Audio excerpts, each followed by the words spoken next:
10 hari pertama Zulhijjah ini sehingga disebutkan oleh Allah Subhanahu wa taala di dalam Quran.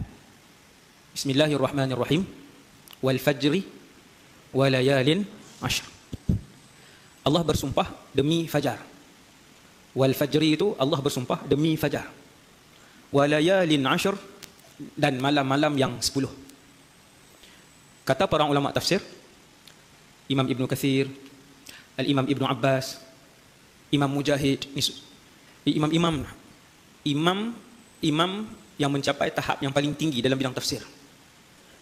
Mereka sebut 10 malam yang Allah sumpah dalam surah Al-Fajr itu adalah 10 hari pertama daripada bulan Zulhijjah.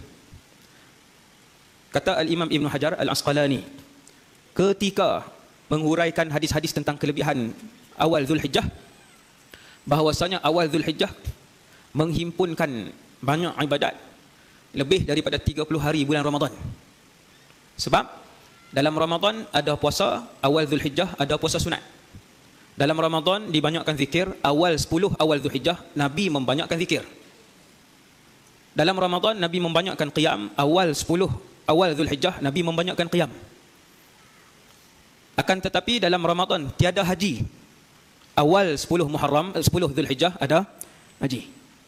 Maka ibadat yang lebih lengkap menghimpunkan semua jenis ibadat adalah pada 10 awal Zulhijjah. Yang kita tak pernah berebut, kita tak pernah susun pun program. Tuan-tuan tahu berapa hari Nabi puasa awal Zulhijjah? 9.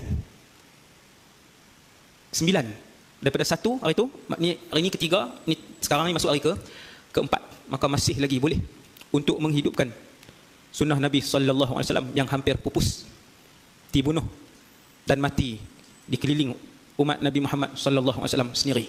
Yang tu kelebihan awal Zulhijjah lah, pakat-pakat hidupkan, terutamanya puasa hari Arafah.